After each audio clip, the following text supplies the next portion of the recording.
Welcome. You are watching Line Screw 1.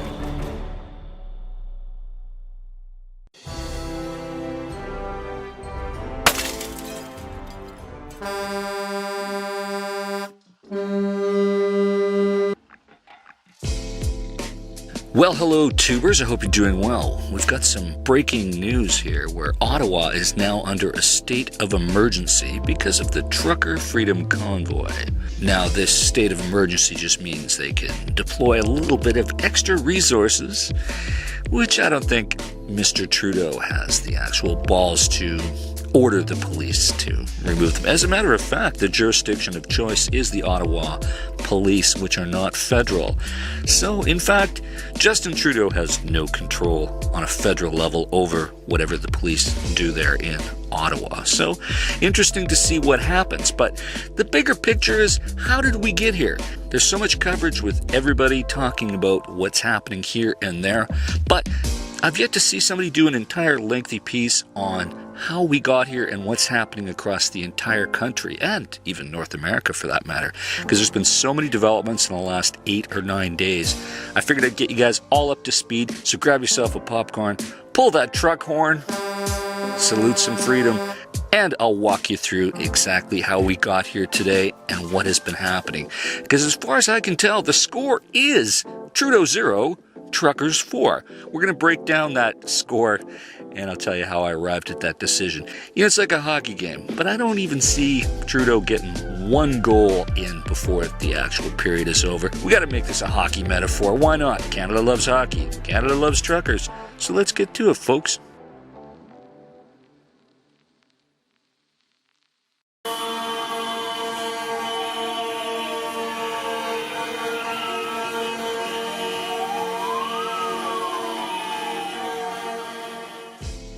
And so it began, a peaceful protest.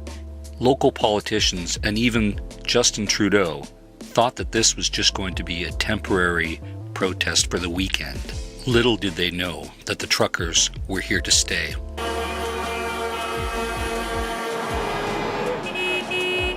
Sounds of horns blared all over downtown Ottawa on a frigid night. The cold not keeping protesters from delivering their message. I'm a vaxxed trucker, and I'm here to support my unvaxxed colleagues. It's wrong to force people to undergo a medical procedure against their will. Several of your MPs have tweeted out support for the convoy. One of them saying that he felt the Prime Minister had a vendetta against people who were unvaccinated. Do you support the convoy?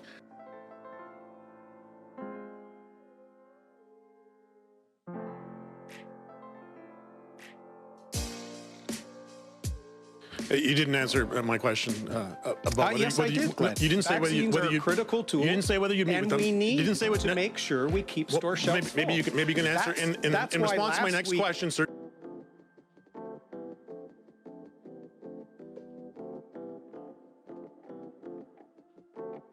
Losing a crucial leadership vote, and that forces him to step aside. MPs voted by secret ballot during a virtual caucus meeting.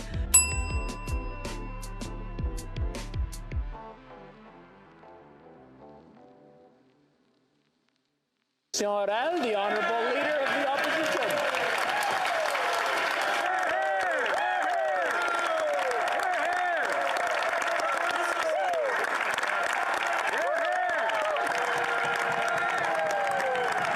The trucks have been parked outside in Ottawa for almost a week now.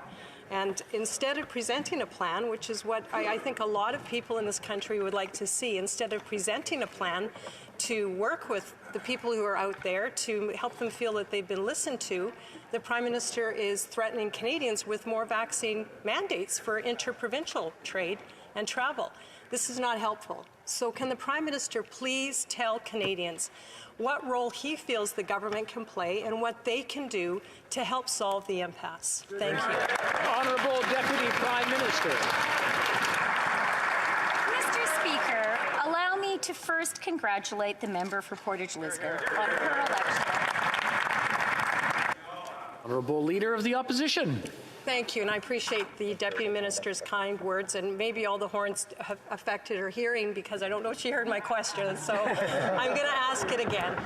Where is the olive branch? Because Canadians are looking for an olive branch, and I appreciate the olive branch she just extended to me right now. And I think that's what Canadians are looking for. Yes. The government doesn't have to agree. They don't have to even like the protesters and the trucks that are parked outside, but they need to provide a solution. So could they please tell Canadians what the solution is to get past this impasse? Turning to the protests in Ottawa, would you ever consider sending the army in to end the protests? Is that an option that you think is viable? Our focus is on being there to support the police of jurisdiction, support the City of Ottawa and the Government of Ontario. We will, of course, look at any formal requests they send us. But in our preoccupation remains being there for the citizens of Ottawa, the neighborhoods that have been significantly disrupted by these protests and by these protesters, people going to school, people going to work, small business owners being harassed for wearing masks, being faced with hateful rhetoric. As a federal government, the RCMP has been there to provide support to the police of jurisdiction, the Ottawa Police, and of course we will be there to respond to any formal requests from either the city or the province.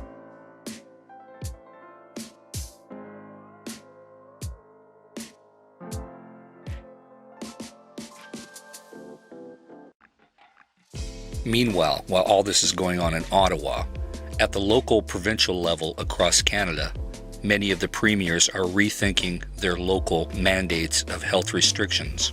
Perhaps fearing a trucker blockade at the provincial capitals, some of the premiers decide to lighten up. Saskatchewan talking about doing away with its vaccination requirements altogether. For almost 2 years now, Saskatchewan people have done what we and health professionals have asked them to do. They have followed all of the public health measures when they are implemented and when they have been necessary. They have gone out and gotten vaccinated, and people are asking their government for a return to normal, a removal of public health restrictions. Now, he says those who are not vaccinated are not likely to get vaccinated at this point, a direction and message that many health experts in the province don't agree with, also pushing back on an assertion that the Premier continues to make that vaccines do not prevent the transmission of COVID-19. Here again is Scott Moe.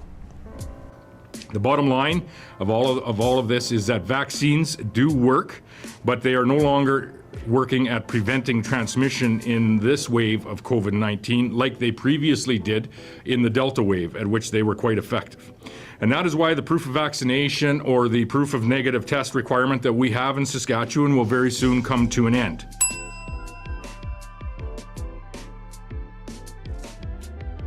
Meanwhile, as Saskatchewan looks to end all their health restrictions, neighbouring province Alberta looks to do the same.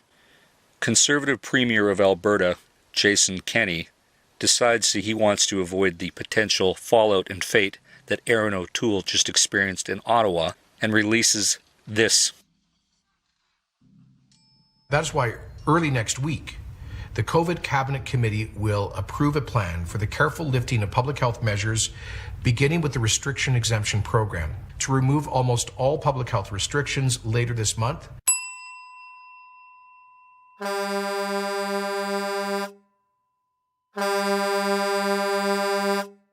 And in Alberta, the border blockade near Coutts begins and grows.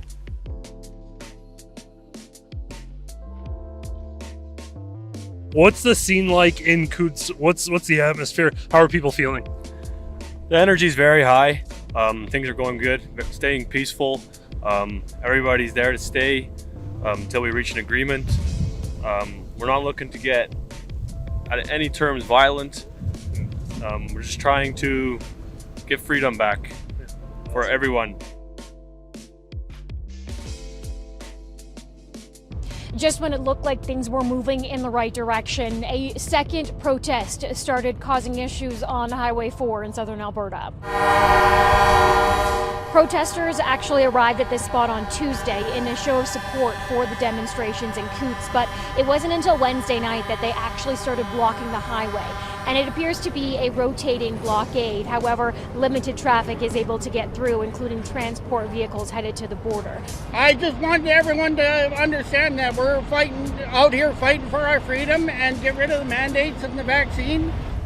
And while a lot has been changing here in the last few days, RCMP do say there have been no arrests and no reports of violence. Meanwhile, back east in Quebec, the plan to tax the unvaccinated a little extra falls apart. Okay, to Quebec now, where the government will not tax the unvaccinated. That decision today. I have to make sure that I protect the health of Quebecers, but I have also to protect the peace in our society. Solidarity is part of our values in Quebec, and I want to protect that. And I was seeing since a few days, maybe a week, that I don't like to see the Quebecers divided like we're seeing since about a week. The trial balloon, and that trial balloon really did pop because the reaction was fast and furious. There was a lot of negative reaction to it from an ethical standpoint to a legal standpoint, and now it's over before it even began.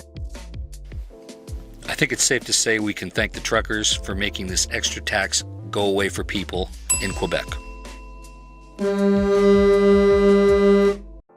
And then the weekend protests spread coast to coast in Canada, from Victoria to Halifax.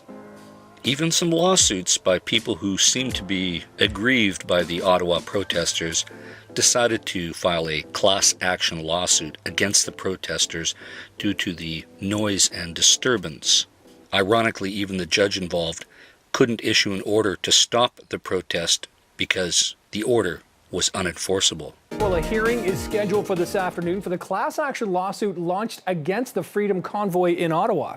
We're joined live now by one of the lawyers, Emily Tammin, with Champ and Associates. Emily, great to have you with us. From what I understand, it sounds like there's this $10 million lawsuit, and then there's also another case going on where the residents of Ottawa want an injunction placed on the honking, and that's going to be decided by the Ontario Superior Court. So can you just kind of break down what the legalities are in the cases that are happening in Ottawa right now? Absolutely. So we filed a proposed class action lawsuit on behalf of the representative plaintiff, in which we're seeking damages not only for the physical and emotional distress that residents in the core have been experiencing over these past days, but also punitive damages, given the high level of coordination and the very deliberate way in which horn honking has been deployed as a tactic for this protest.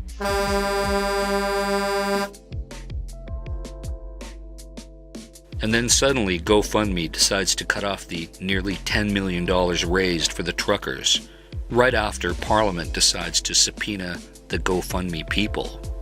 Coincidence? I think not. How ironic that GoFundMe can cut off funding to right-wing groups, but yet support left-wing groups in protests in Seattle and other places in the United States. This seems like a double standard. Now word funding the convoy had been counting on isn't coming. They're actually shutting down freedom of speech. It really bothers me. They're not just going to leave because they're not getting the money from the GoFundMe. They're staying. We won't be leaving. GoFundMe says it won't transfer any more fundraising. About $9 million left after the company says it received evidence the demonstration has become an occupation with reports of violence and unlawful activity. The money will be refunded or go to charity. But one organizer says they're now collecting money on a different platform. And as for police who've come under intense scrutiny, they've now hired a crisis management firm, Navigator.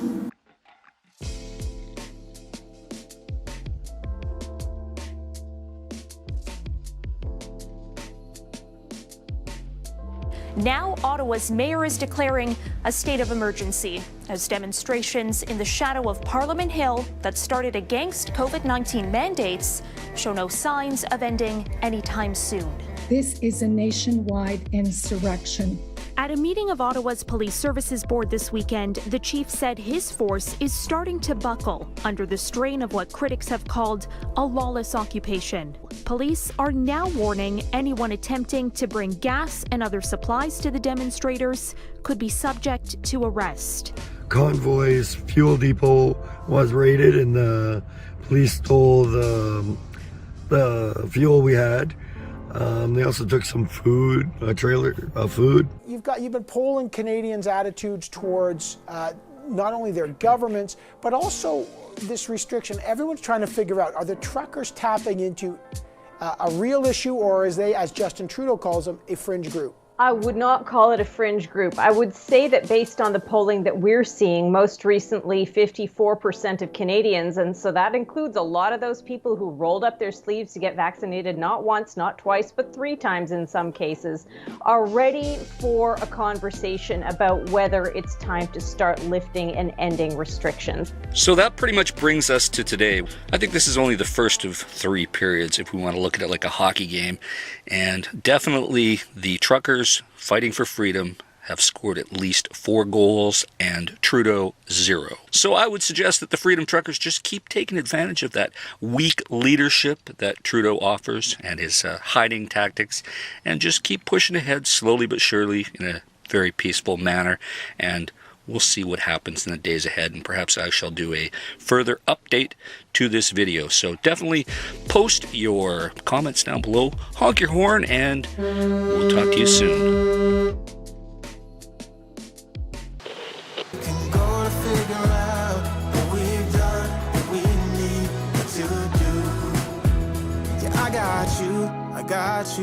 I got you.